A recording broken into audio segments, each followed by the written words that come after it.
हे पशुपतीनाथा, दैत्यांनी जे अशुभ महासंकट निर्माण केले होते त्यापासून आपण सगळ्यांना मुक्त केले आहे।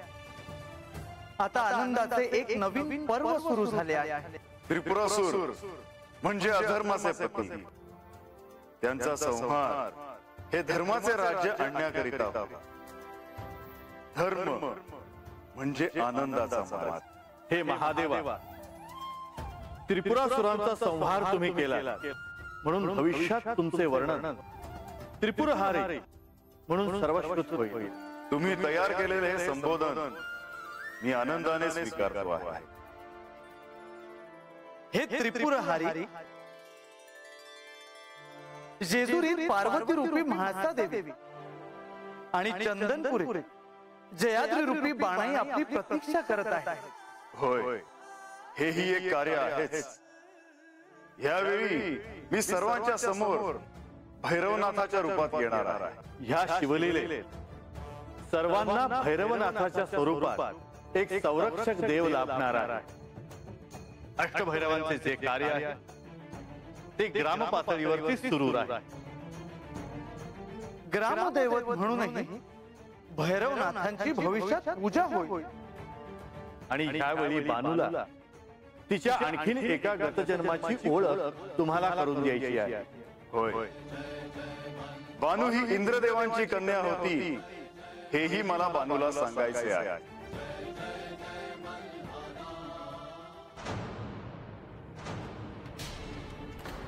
वय माग, वय माग।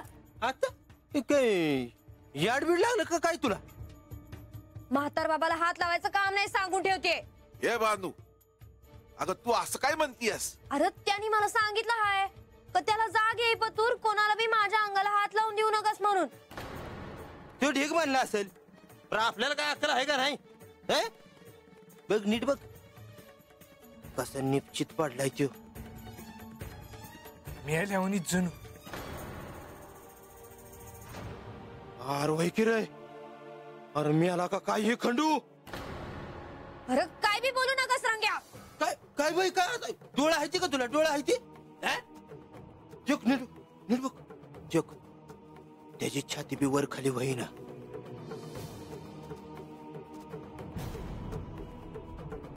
आताच काय बाय नाही केलं तर जायचाच यो घडी। अरे जायाचा कुठला गेलाच म्हण की। म्हातार बाबाला काय बी झालं नाही आणि मी कोणाला बी त्याला हात लावू देणार नाही। अगं हात नाही लावत, जिथं आहे का नाही ती बघतोय।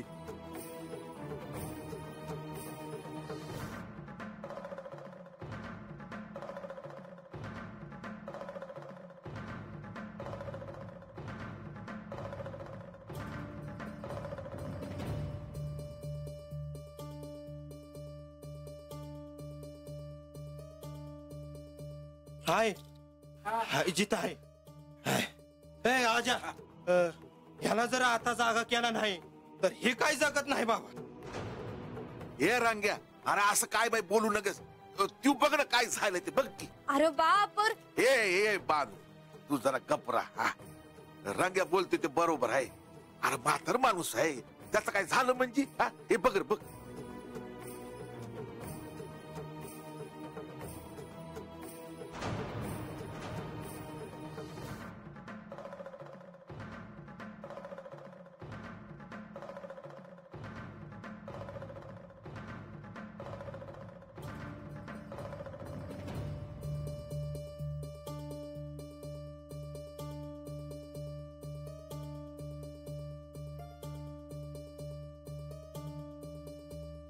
आता समजे हात कशा पैसे जमलेत म्हणायचं। अरे खंडू, रंगा होता म्हणून वाचलास तू, नाहीतर जगणं अवघड होतं बघ तुझं। म्हातार बाबा आता कसं वाटतंय रे तुला? पण आता मला कुठं काय झालं आहे? अरे मग तू असा झोपला का होता? मला तर वाटलं की तू राहू दे। हे खंडू, अरे ते राक्षस मेलं बघ। ठाव आहे मला ते।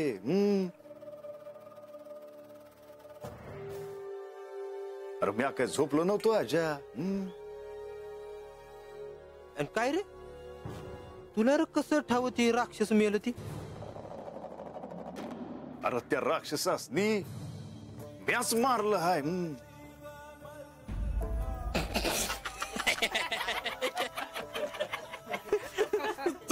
तू मारलंस राक्षसाच नाही?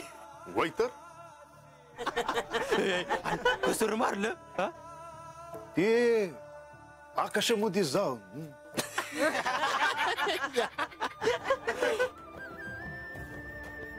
आकाशामध्ये जाऊन?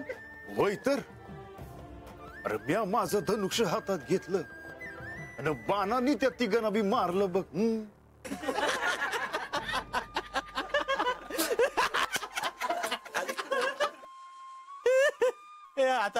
आता आम्ही हर हर खंडू मानायचं का काय?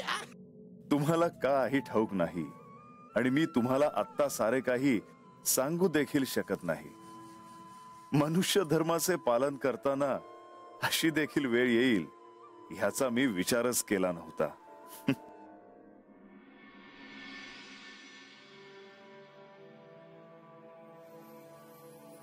म्हाळसा, दूध घे बघू. नकोय मला काही. स्वतःची काळजी म्हणून नाही ना? आता जर अक्का आल्या आणि त्यांनी तुला असं पाहिलं तर मला काय म्हणतील? अगं चल दूध घे. मला आग्रह नको करूस लतिका. बरं बाई, राहिलं.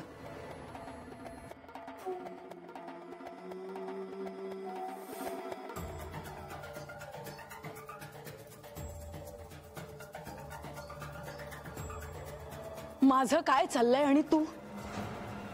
माझं काय? अगं मला तू सांगितल्याशिवाय कसं कळणार ना काही? आता किती दिवस झाले तू धड माझ्याशी काही बोलली सुद्धा नाहीस. वेळ कुठे असतो तुझ्याकडे? फिरत असतेस गडावर सगळीकडे. अगं किती कामं असतात म्हाळसा. काय झालं? लतिका, मी यांना जो शाप दिला होता त्यात हे वृद्ध झाले हे खरे आहे. काय सांगतेस? मग आता पुढे कसं होणार? मला नाही ठाऊक. म्हणूनच तुला प्रधानजी सांगत होते उशाप दे म्हणून. पण तू अगदी योग्य केलंस, उशाप नाही दिलास ते. हो, पण तरीही यांनी मूळ रूपात येऊन त्रिपुरासुरांचा वध केलाच ना. सगळे आनंदी आहेत की सृष्टीवरचं संकट गेलं म्हणून. मलाही प्रजेसाठी आनंद आहेच. पण त्यांनी जर मूळ रूपात येऊन युद्ध केलं नसतं तर आज काय अवस्था असती? पण एक गोष्ट तुला कळत नाही, ती कोणालाच कळत नाही, की कळून न कळल्यासारखं करतात माहित नाही. म्हाळसा, तू आता जे काही बोलतेस ते मला तरी अजिबात कळत नाहीये बघ. ज्याचा जीव जळतो ना त्यालाच ते कळू शकतं. म्हणजे? जा तू, मला एकटीला थांबू दे.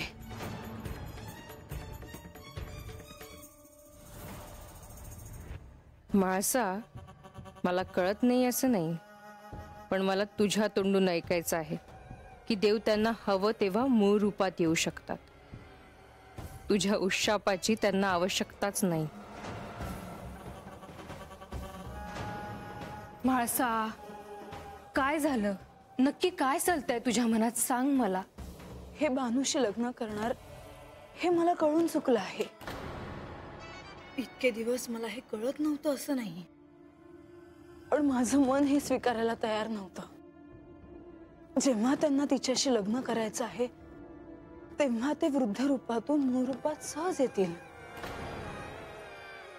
म्हाळसा,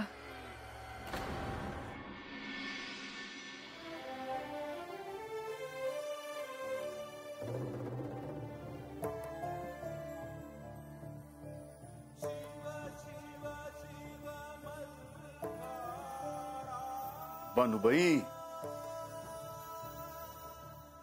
म्हातार बाबा, अनार झालं वय तुझं जेवण?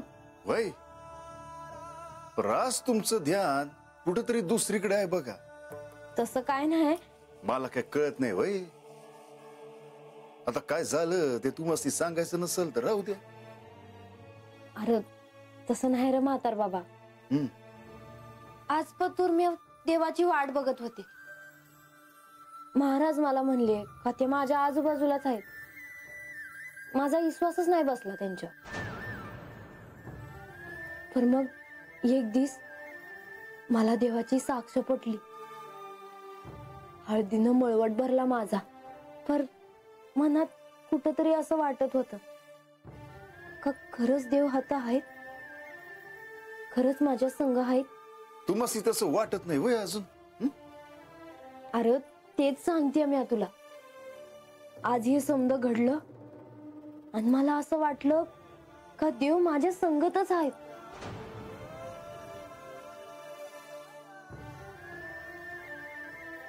आता कुणी बी काय बी म्हणलं तरी मला ठाव आहे का माझं देव माझ्या संग लगीन कराया हत येणार.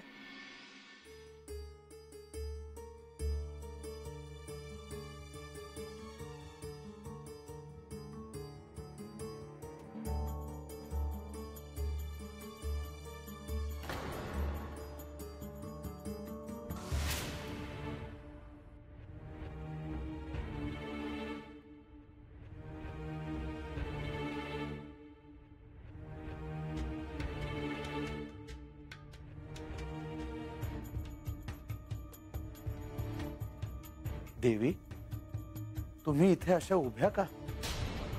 कसला विचार करताय? म्हाळसाला इथून जाताना पाहिलं. त्यांच्याकडे पाहून खूप काळजी वाटली हो मला. त्यांच्या काळजीचं कारण साधारणपणे मला ठाऊक आहे. मग मला का नाही सांगितलं? सुरुवातीला म्हाळसा देवी महादेवांना उशाप द्यायला तयार नव्हत्या. त्या जेव्हा तयार झाल्या तेव्हा खूप उशीर झाला होता. म्हणून मी त्यांना सांगितलं की आता उशाप द्यायची काही आवश्यकता नाही. ही साधी गोष्ट नव्हे. त्यांच्या जीवाची काय घालमेल होत असेल हे मी समजू शकते.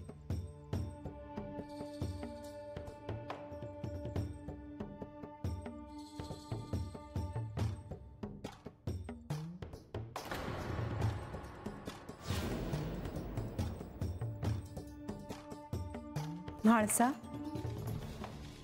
येऊ का?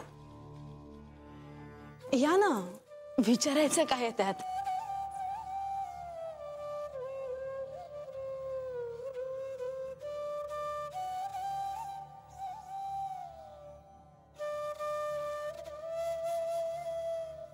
जाग्याच आहात अजून? हो, झोप नाही लागत मला आजकाल. डोळे थकले की पहाटे थोड्या वेळ डोळा लागतो. आज तुम्ही काही अन्न घेतलं नाही असं कळलं.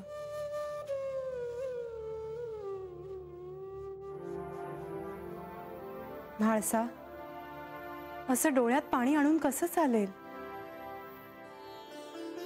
देवी, सगळीकडे आनंद आहे. त्रिपुरासुरांच्या रूपात आलेलं संकट श्री महादेवांनी दूर केलं आहे. या परिस्थितीत आपण जे धैर्य दाखवलं त्यामुळे सगळ्या प्रजेला तुमच्याबद्दल किती प्रेम आणि आदर वाटतो आहे.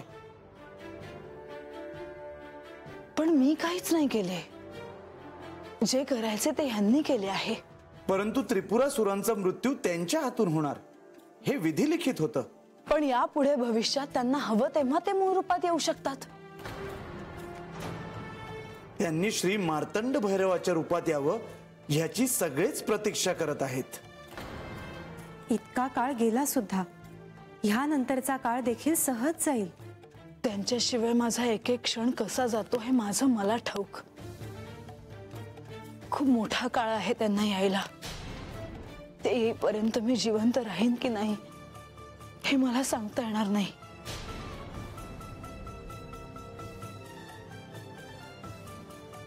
असे शब्द नाही काढायचे.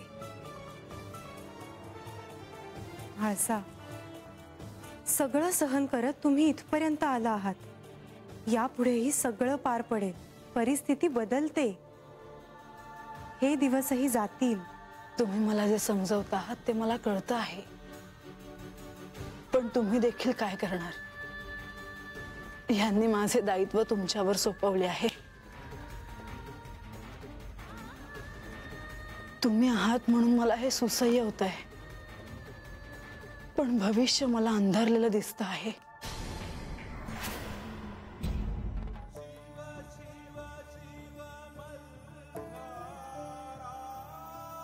झोपला नाही सोरो अजून? नाही. पाणी आणून देऊ का तुला?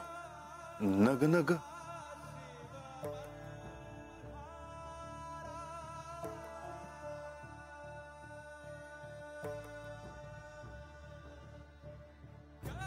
भानुबाई, तुम्हाला मला काय बाई सांगायचं आहे वय ना? ते हाव बोला जी, मनात काय बी ठेवू नका बघा. भानुबाई, तुम्हाला एक सांगतो बर का, तुम्ही मला जे बी काय सांगाल ना ते मी कोणास बी सांगणार नाही बर का.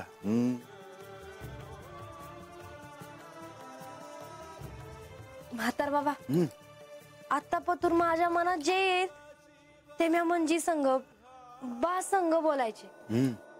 पर आज का कुणास ठाव मला तुझ्या संग बोलावं असं वाटतंय बघ. बोला की. म्हातार बाबा, आज मला त्यासनी भेटावं असं लई वाटतंय बघ. म्हणजे मला ठाव आहे का ते माझ्या आजूबाजूलाच आहेत, पर त्यासनी एक डाव डोळं भरून बघावं असं वाटतंय बघ. भानुबाई, तुमची आणि त्यांची भेट होणार हे पक्क आहे बघा.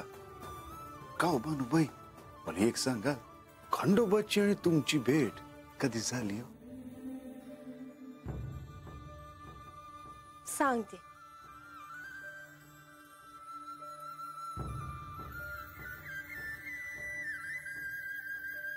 बानू, तुझ्या मनाची घालमेल मला समजत आहे.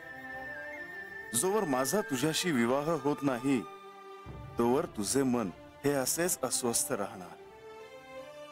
बानू, लवकरच आपला विवाह होणार आहे, पण आता मी हे तुला नाही सांगू शकत. मी लग्न करून या गडावर आले. किती स्वप्न होती माझी, पण असं का झालं? हे असं माझ्यासोबतच का? देवी, हाच प्रश्न इथे प्रत्येक मनुष्याला पडलेला असतो, परंतु काळचक्रातून मागे मागे जाऊन त्याला भूतकाळात डोकावून पाहता येत नाही. तुम्ही श्री खंडेरायांच्या अर्धांगिनी आहात, तुम्हाला ते सहज शक्य आहे. परंतु काही कारणामुळे तुम्हाला गतजन्मीचं विस्मरण झालं आहे. देवी,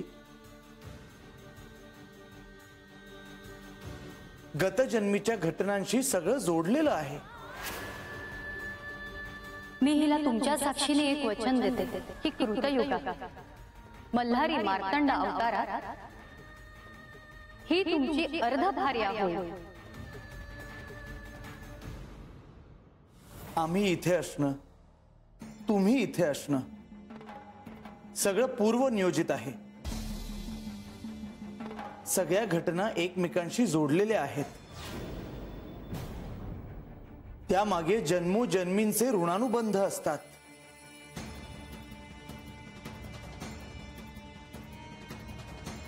म्हणजे याचा अर्थ माझा आणि बानूचाही पूर्वजन्मीचा संबंध आहे.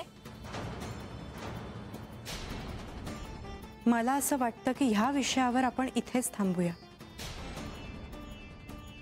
यावर बोलण्याचा आपल्याला अधिकार नाही. नाही, असं नका करू. माझं मन सगळं समजून घेण्यासाठी तळमळत आहे. तुम्हाला जर काही माहिती असेल तर मला सांगा, मला कळलं पाहिजे. लक्ष्मी देवी, मला यांना आता सगळं सांगावंच लागेल. होय, भानूचे आणि तुमचे गतजन्मीचे ऋणानुबंध आहेत.